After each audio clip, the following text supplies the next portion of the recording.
প্রিয় দর্শক, আমন্ত্রণ জানাচ্ছি ফ্রেশ প্রিমিয়ামটি তারকা কথনের আজকের পর্বে। ইহাই হয়তো আমার শেষ বার্তা, আজ হইতে বাংলাদেশ স্বাধীন। এই ছোট্ট একটি বার্তায় মুক্তির প্রতিজ্ঞায় উদ্দীপিত হয়ে বাংলার আপামর জনসাধারণ দীর্ঘ ৯ মাস সশস্ত্র সংগ্রামের মাধ্যমে অর্জন করেছে স্বাধীনতা। আজকের এই দিনে শ্রদ্ধা ভরে স্মরণ করছে সেই ঐতিহাসিক বার্তা প্রদানকারী বাংলাদেশের স্বাধীনতার স্থপতি বঙ্গবন্ধু শেখ মুজিবুর রহমান এবং জাতির সেই বীর সন্তানদের। প্রিয় দর্শক, আরও একটি কারণে আজ একটি বিশেষ দিন। এই যে দুনিয়া কিসেরও লাগিয়া, এমন একটা মা দেনা কিংবা মামনিয়া, এই গানগুলো শুনলেই আমাদের দৃশ্যপটে ভেসে ওঠে একজন কালো চকচকের চশমা পরা মানুষের প্রতিচ্ছবি। তিনি বাংলাদেশে পপ সঙ্গীতকে জনপ্রিয় করে তুলতে রেখেছেন অনবদ্য ভূমিকা। তিনি বীর মুক্তিযোদ্ধা এবং সঙ্গীত শিল্পী ফেরদৌস ওয়াহিদ, এবং আজ তার জন্মদিন। চলুন দর্শক, আজ চ্যানেল আই পরিবারের পক্ষ থেকে আমরা সকলে একসাথে তাকে জন্মদিনের শুভেচ্ছা জানাই। শুভ জন্মদিন। ধন্যবাদ, অনেক ধন্যবাদ। ফেরদৌস ওয়াহিদ জীবন উদযাপন করছে নাকি জীবন যাপন করছে? জীবন উদযাপন করছি। আজ আপনার জন্মদিন, এবং জন্মদিন উপলক্ষে আমরা জানি একটি নতুন গান প্রকাশিত হয়েছে। গানটি সম্পর্কে জানতে চাই।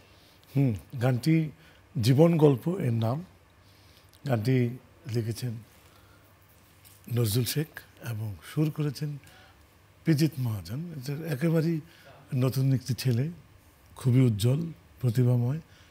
তো ওর এই গানটি করে আমিও নিজেই অনেক তৃপ্ত।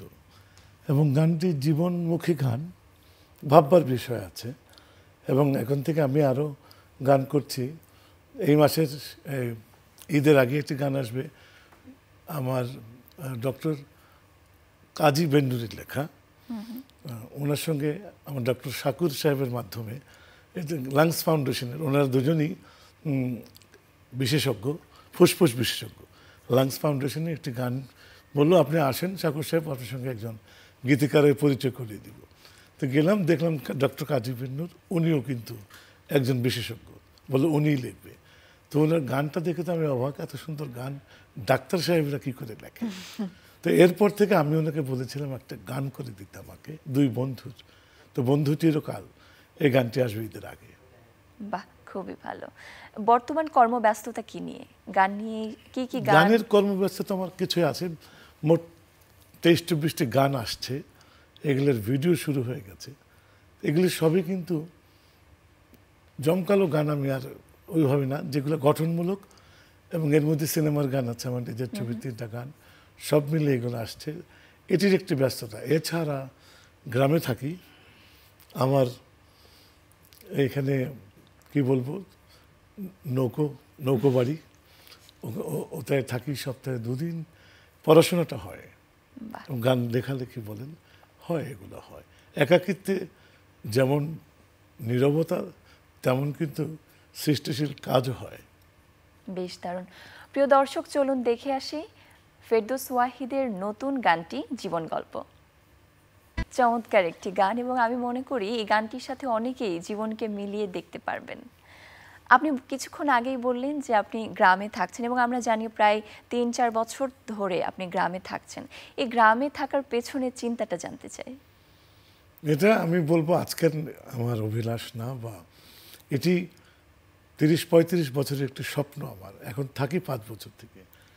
আমার গ্রামে সব কিছুই ভালো লাগে, একটি নীরবতা, আর তারপরে যাই বলেন না কেন সব কিছুই একদম ফ্রেশ, তো একেবারে জীবন্ত। বাতাস থেকে শুরু করে পানি, খাওয়া দাওয়া, চোখের যে দৃষ্টিটা, সন্ধ্যার পরে যেন মনে হয় একদম পাহাড়ি কোনো এলাকায় আছে, কোনো শব্দ নেই। এই সব কিছু থেকে আমার ভালো লাগে গ্রামে। একাকিত্ব আছে, কিন্তু আমার স্ত্রী বলেন, ছেলে বলেন, তারা কিন্তু শহরেই থাকে। আমি থাকি আমার আত্মীয় স্বজন নিয়েই আমি থাকি।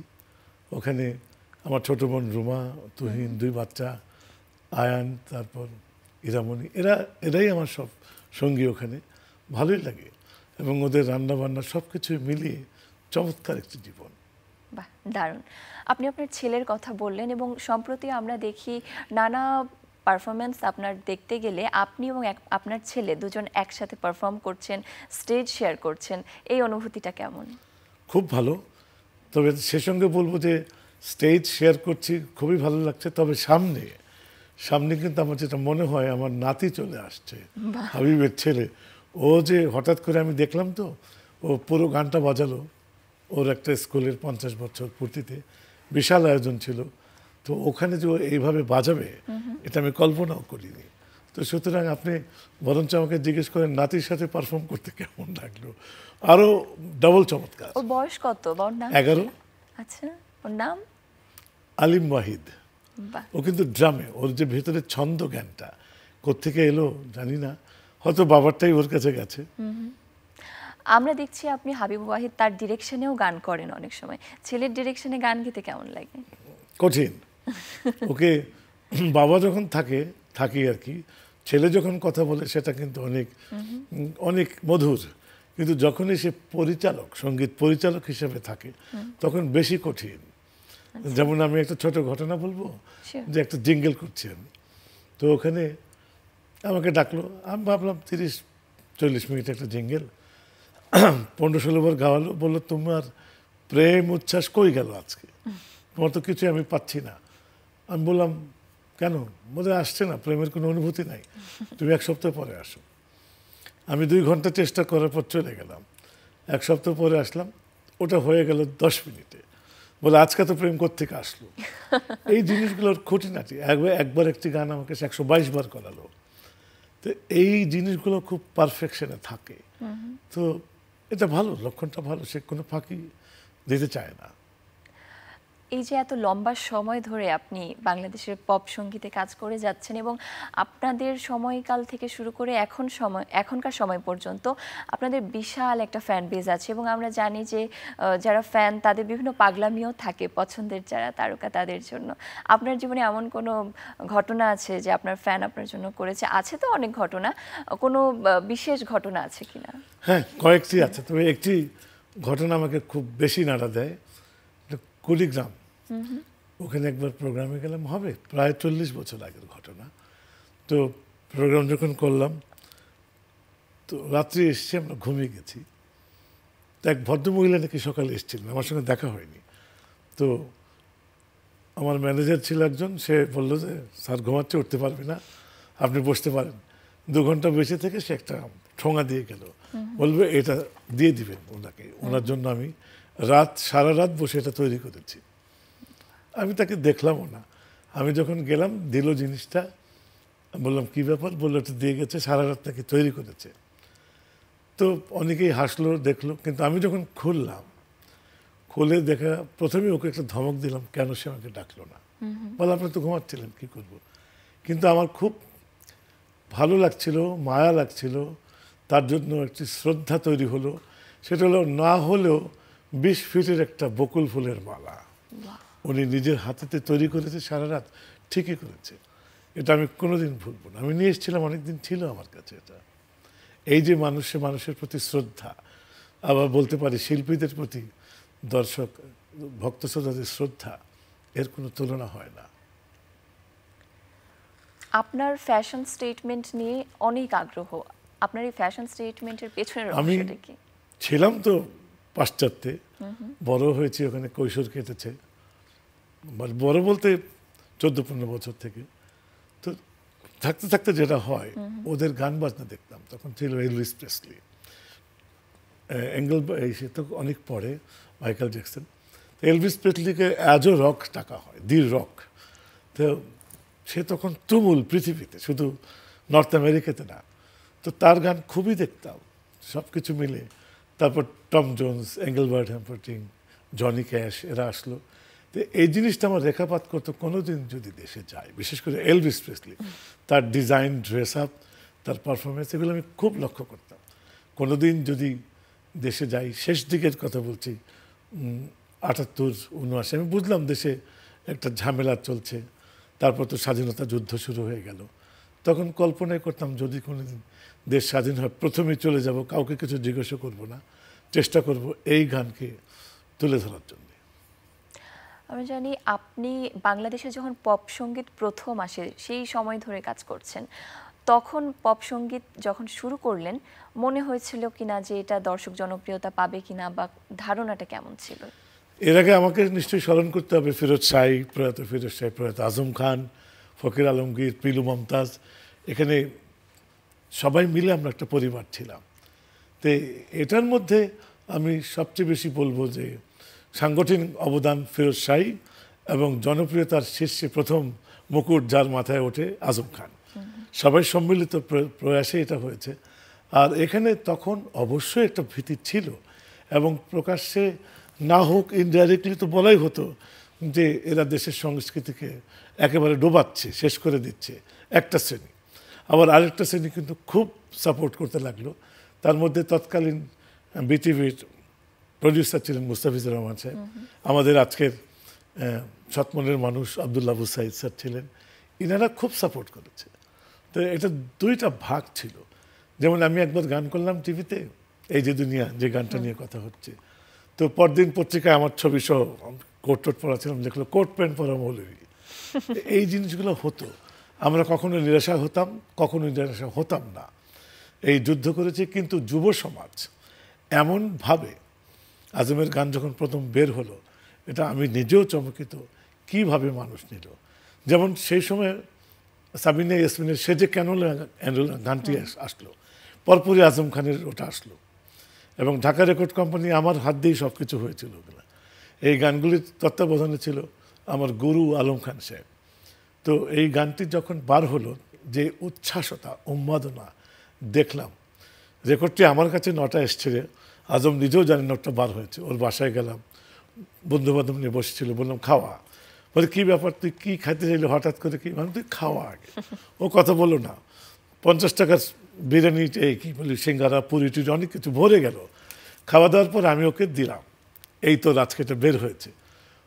আমি বুঝতে পারছি না ওর কি চোখে পানি নাকি, ও আমাদেরকে সত্যি তাকিয়ে আছে, ওর হাতে এটা দেওয়া।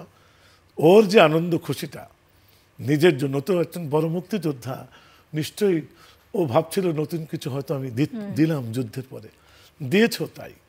তো আজম খানের সেই দিনের চেহারাটা আমি ভুলবো না, এবং সেটাই একটি দেখভালের মতো হয়ে গেল সব কিছু। এবং মানুষ, যুব সমাজ এত গ্রহণ করলো যে তখন কারো আর অনীহাটা কাজে লাগেনি। এই যে শুরু হলো, আজও চলছে। যদি প্রশ্ন করি, ফেরদৌস ওয়াহিদের প্রিয় পপ সঙ্গীত শিল্পী কে? আমার প্রিয় পপ সঙ্গীত শিল্পী যদি আমাকে জিজ্ঞেস করেন, জীবনে প্রথম গান শুনে যার আমি যৌবনে নাড়াচাড়া করেছি, সেটা হলো এলভিস প্রেসলি। এখান থেকে উনি আমার আইডল যদি বলেন। তারপরে আমাদের সময়ে সেই আমলে আহমেদ রুশদি একজন গায়ক ছিলেন, খুবই আমার প্রিয়। এবং আমি এটা আর কি বলবো, কিশোর কুমার, মোহাম্মদ রফি, যারা ওই সময় গান করতো, অপূর্ব। হেমন্ত মুখোপাধ্যায় আমার খুব প্রিয় শিল্পী। তা সেইগুলো ধরতে গেলে সব শিল্পী, তবে পপ শিল্পী যখন বললেন, তখন ডেফিনেটলি তখন 1 in 1 বলবো আমি Elvis Priestley, world wide. Michael Jackson তো অনেক পরে, সেও গ্রেট। ভবিষ্যৎ পরিকল্পনা কি? গান নিয়ে কি ভাবছেন, বা ভবিষ্যতে আপনার কতগুলো ভবিষ্যৎ গান পরিকল্পনা আমার গ্রামেই আচ্ছা। নতুন জীবনের স্বাদটা নিতে থাকি। ভাগ্যে কতদিন আছে জানি না, ওই উপরওয়ালাই জানেন। তবে গ্রামকে নিয়েই আমার সব পরিকল্পনা। আমরা জানি আপনার এই ঈদের পর প্রায় 22টা গান আসছে, ঈদেও আরো একটি নতুন গান আসছে, 24টা গান। 24টা। এই গানগুলো সম্পর্কে জানতে চাই, কি নিয়ে? বা এই গানগুলোর মধ্যে আমি যে ধরনের চটকা গান করতাম, সেরকম গান গোটা দুয়েক হবে, কিন্তু বেশিরভাগ গানই অর্থ বহন করে। এখন গান গাচ্ছি আমি বেসিক্যালি আমার নিজের শান্তির জন্য।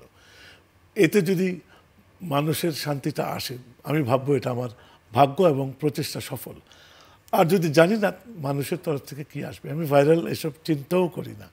নিজের যেটা ভালো লাগছে সেটাই করছি। তবে ভালো যারা, যে ডক্টর কাজী বেন্নুর সাহেবের কথা বললাম, ওনারা যখন এগিয়ে এসছেন এবং তাদের গান দিচ্ছেন, তার মানে এটা নিশ্চয়ই এটা ভালো লক্ষণ। আমারও ভালো লাগছে। এবং সুন্দর সুন্দর গান, কিছু জীবন নিয়ে কথা। এই যে পিজিতের কথা বললাম, পিজিত মহাজন, ওর কিন্তু আরও 2টো গান আমি করেছি। সহেনা যতন একটা চমৎকার গান, একটি দেশের গান, এগুলি আসছে। দেশের গান আমি 2-3টা করেছি, দেখা যাক ভাগ্যে কি আছে। আমরা জানি আপনারা মুক্তিযুদ্ধের সময় বাহিরে ছিলেন এবং আপনিও একজন বীর মুক্তিযোদ্ধা। মুক্তিযুদ্ধের পর একটি স্বাধীন দেশে যখন আসলেন এবং বন্ধুরা সবাই মিলে ব্যাপক জনপ্রিয়তা পেলেন, এখানে সেই বীর সময়টা মুক্তিযোদ্ধা সম্পর্কে আমাকে জানতে কেন চাই। বলা হচ্ছে আমি জানি না, তবে আমি তো পুরো পিরিয়ডটা ছিলাম বাইরে। আমি যেটা করতাম, কলকাতাতে ওই আমার যেখানে আশ্রয়কেন্দ্র ছিল, ট্রেনিং হতো, আমার গোটা দুই বন্ধু ছিল, খুব ক্লাস ফ্রেন্ড কাছের, মাসুদ আহমেদ একজন। তো আমি ওখান থেকে টাকা পাঠাতাম। এটা যদি মুক্তিযুদ্ধের কিছু অংশ হয়ে থাকে তাহলে তো সরাসরি যুদ্ধ তো আর আমি করিনি। আচ্ছা। সেই প্রশংসা আমি নিতেও পারবো না, ওটার যোগ্য আমার নেই। তবে ওই যে পাঠাতাম, এটা যদি বলেন হ্যাঁ কথাটা ঠিক আছে তাহলে ঠিক আছে। না, তারপর স্বাধীন দেশে যখন ফিরে আসলেন এবং বন্ধুরা সবাই মিলে বাংলাদেশে পপ সঙ্গীতের মাধ্যমে ব্যাপক জনপ্রিয়তা আপনারা পেলেন, সে সময়কার অনুভূতি কেমন ছিল? খুবই ভালো। একটি নতুন দেশ, কষ্টে গড়ে ওঠা একটি দেশ, এই দেশকে উন্নয়নের দিকে নিয়ে যাওয়া। আমার মনে হয়েছিল যে আমার কাজ হবে সঙ্গীতে নতুন কিছু পৃথিবী থেকে, অন্য পৃথিবী থেকে ধার করে আনা বলেন, বা সেটাকে আমাদের দেশে সংযোজন করা, আমাদের সুর, আমাদের যন্ত্রের এবং বেশিরভাগ ইন্টারন্যাশনালি যে সমস্ত যন্ত্রগুলো ওগুলোকে নিয়ে আসা। এই যে কঠিন একটি কাজ, এই জন্য বলবো এটা গ্রহণযোগ্যতা হবে কি হবে না নিশ্চয় অনিশ্চয়তার মধ্যে ছিলাম, বাট হয়ে গেছে। এবং আমি বলবো, আমি যাদের নাম বললাম সবাই মিলে যে পরিশ্রমটা করেছে অপূর্ব। এটা নিশ্চয়তা অনিশ্চয়তার মধ্যে থেকে মনে করেন একটি শিশুর জন্ম, সেই শিশুটির বয়স আজকে 50 বছর। দেশ গড়ার সঙ্গে সঙ্গে আমার মনে হয় আমরা কিছু তো দিতে পেরেছি। আজ বাংলাদেশের স্বাধীনতার 54 বর্ষ পূর্তি হচ্ছে। বাংলাদেশ নিয়ে কি চিন্তা করেন কিংবা কেমন বাংলাদেশের স্বপ্ন দেখেন? স্বপ্ন তো স্বপ্নই, সুতরাং স্বপ্ন দেখতে যেমন কোনো দেশ নেই, কোনো বাধা নেই, কোনো বিপত্তি নেই, এবং স্বপ্ন ভাবতেও কোনো ঝামেলা তো নেই। স্বপ্নকে বাস্তবায়ন করা এটি হলো সবচেয়ে বড় কমিটমেন্ট। এবং আমি বলবো আমাদের দেশটা সুন্দরই চলছে। তো আমি অন্যদিকে যে আমার লাভ নেই আমি এটা বুঝবো না। সার্বিক উন্নয়ন এমনি আমার চোখে পড়বে, ভালো লাগবে। কিন্তু সঙ্গীতের কথা যদি আমি বলি, যে কখনো স্থির হয়ে যায়, কখনো চলে আসে, কখনো দমে থাকে কমার্শিয়াল, কখন খুব বেশি বাণিজ্যিক হয়ে যায়, কখনো সস্তার জনপ্রিয়তা মানুষ ছোটে। এটি করতে করতে আমার একটি বিশ্বাস আগামীতে একটি সুন্দর সঙ্গীতের বাংলাদেশও গড়ে উঠবে। ফেরদৌস ওয়াহিদ যদি পপ সঙ্গীত শিল্পী না হতেন, তিনি কি হতেন? আমি জানি না, তবে আমার যেটা ছোটকাল থেকে আব্দুল আলিম সাহেব, আমি বলবো কিংবদন্তি শব্দটা যদি আসে, আমি আব্দুল আলিমকেই কিংবদন্তি বলতে চাই। কেন ওনার কণ্ঠে যখন ঘন্টার পর ঘন্টা আমি তার পাশে বসে গান শুনতাম, তার কিছু ব্যক্তিগত জীবনে অনেক কিছু আমি জানি, তবে যদি পপ সঙ্গীত না হতাম হয়তো আমি ওনাকেই নকল করতাম গানে।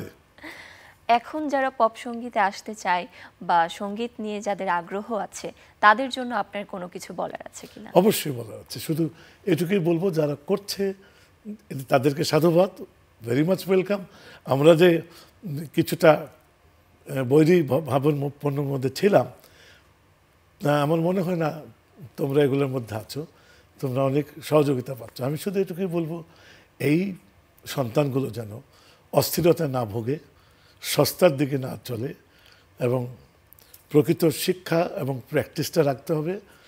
সুন্দর কথা, সুর তো হচ্ছে কথাটা বাণীটা অনেক অনেক নির্ভরশীল। এই বাণীকে আমরা যেদিকে ইচ্ছা সেদিকে নিতে পারি। সুর তো সুরকার করেই যাবেন, সুরের একটা গতি তো এমনি চলে আসে বাণী ছাড়া, বাণীটা পরে বসে বা বাণীকে চিন্তা করে। তো বাণী তো অস্বীকার করা যাবে না। এই বাণীটাকে সমস্ত সৃষ্টি যারা করছে তাদেরকে, যারা গাইছে তাদেরকে একটু খেয়াল রাখতে হবে। এই জন্য সুন্দর বাণীর সব কিছুই সুন্দর হয়, এবং অসুন্দর বাণীর, এগুলো আমি বলতে চাই না, অসুন্দর বাণীর সব কিছুই কিন্তু একসময় অসুন্দরী থেকে যাবে। যখন আমরা কোনো একটা কাজ করি, তখন যেরকম অনেক দিক থেকে আপনি অনেক ধরনের বাধার কথা বললেন, আবার পারিবারিক কিংবা পারিপার্শ্বিক অনেক ধরনের সাপোর্টও আমরা পাই। সব থেকে বেশি সাপোর্ট কোন জায়গা থেকে পেয়েছিলেন? আমি বলবো যে আমার জীবনে যতটুকু দেখেছি, যে তৎকালীন সময় 50 বছর আগের কথা, পারিবারিক সাপোর্ট তো সেইভাবে ছিল না, কিন্তু ঘুরে ফিরে আমি বলবো আমার পরিবারই আমাকে সবচেয়ে বেশি সাপোর্ট করেছে। আমি যেদিন প্রথম আমার খবরটা চিত্রালী পত্রিকায় আসতো সব থেকে, সেখানে আমার মা যখন পড়লো তো লনে বসে আমাকে ডাকালো, পত্রিকাটা সামনে দিয়ে বললো এটা তো আমাদের কাজ না, তুমি কেন গেলে। 2-3 ঘন্টা আমাকে বোঝালো, বকলো সব কিছু। কিন্তু সত্যিকারের অর্থে আমার বাবা কিন্তু নীরব সাপোর্টার সবসময় ছিল। তো মা ওইগুলো বললে বাবা কিছু বলতো না। তবে যখন মানুষ বলতে লাগলো যে এই ছেলেটা, তখন দেখলাম মাও মুচকি হাসে, বাবাও মুচকি হাসে। তারাই আবার সব শিক্ষক রেখে দিল, তারাই আনন্দ জোগালো, তারাই সাপোর্ট করলো। সুতরাং মা বাবার উপরে কোনো সাপোর্টার হয় না। একদম, একদমই তাই। এখন আপনার ছেলেও একজন জনপ্রিয় সঙ্গীত শিল্পী, আপনি কিভাবে ছেলের জনপ্রিয়তা উপভোগ করছেন? আমি কিভাবে আপনার ছেলের জনপ্রিয়তাকে উপভোগ করছেন? ভালো, খুব ভালো। এটা ওর ব্যাপারটি আমি বলবো যে আমাদের চাইতে মোর কম্প্রিহেন্সিভ, এর জন্য যে ও অনেক সুযোগের মধ্যে চলে এসছে, মানুষের ভালো লাগার মধ্যেই ওর জন্ম। সুতরাং ও যা দিচ্ছে মানুষ লুফে নিচ্ছে, এটা বলবো আমি ওর ভাগ্যাকাশের কথাটা। আর বলবো ওর গুণগত মান যেটা, আমি বলবো সেটা সত্যি খোদা প্রদত্ত। ও অনেক কিছু, ও যখন ক্লাস 4-এ পড়ে, 3 কি 4-এ, ও ঠিক হাবিবের মতোই একটা অনুষ্ঠানে সে, আমি জানি না, আমি গাচ্ছি, আমার এক কঙ্কবাদককে উঠিয়ে দিয়ে সে নিজেই বসলো, কাজল। তারপর পুরো গানটা চালিয়ে গেল, কোনো ডিস্টার্ব হয়নি। পরে দেখি ও, আমি কাজলকে ধরলাম বলে না, ও তো জোর করে এসছে। ওই বয়সে যদি এই তাল সেন্স, আরেকবার যখন ও ক্লাস 8-এ পড়ে, সে আমার একটা রেকর্ড করা গান বাসা শোনাচ্ছে, সে বলে তোমার এই লাস্টে একটা তাল কিন্তু উল্টে গেছে। আমি কি বলে তুমি যাও স্টুডিওতে। আমি নিয়ে গেলাম পরের দিন, ঠিকই একটা তাল উল্টো চলে এসছে। তো আমি চিন্তা করলাম ওটাও কিভাবে বলে, এ কী করে সম্ভব। তখন বুঝেছিলাম হয়তোবা খোদা স্বয়ং ওকে কিছু দান করেছেন। হাবিব ওয়াহিদের কোন গানটি আপনার সব থেকে প্রিয়? হাবিব ওয়াহিদের কোন গানটি আপনার সব থেকে? আমার কাছে কিন্তু ওর অনেক গানই ভালো লাগে। তখনকার যেটা সে কৃষ্ণ আইলাজ করলো, যেটা মায়া, এগুলোর একটা আলাদা মমতা ছিল, আলাদা একটা টান ছিল। এরপর যখন তৈরি করলো দিন গেল, ভালোবাসবো, আরও আমার কাছে মনে হলো না, জাকিয়ে বসছে। তারপর তো সে একের পর এক গান করে যাচ্ছে। তবে অনেকদিন গান করলো, প্রায় 20 বছর হয়েছে আমার দেখা। তার মধ্যে ওর যেই জিনিসটা আমরা মনে করি যে আগের গান হচ্ছে না এখনো, এটা কিন্তু আমার মনে হয় আমরা একটু জিনিসটা না ভেবেই বলি। সবসময় কিন্তু সব আনন্দ থাকে না। হাবিব যখন 2 বছরে ছিল তখন তার নড়াচড়া আর এখনকার নড়াচড়া কিন্তু এক না। সুতরাং তখন কোলে নিতে যতটা ভালো লাগতো, এখন হয়তো অন্যদিকে আলাপ করতে ভালো লাগে। সুতরাং ও কিন্তু রিপিটেশন খুব কম করে, আমি যা দেখলাম অভিজ্ঞতায়। এই চলতে চলতে ও ভিন্ন খাতে চলে যাচ্ছে। ভিন্ন খাতে তার কখনো কোনো গান মানুষ নিচ্ছে, কখনো কোনো গান নিচ্ছে না। আমি যখন বলি তুমি আগের মতো, বলে আগের মতো তো করবো, আসুক না সময়, নতুন কিছু করি।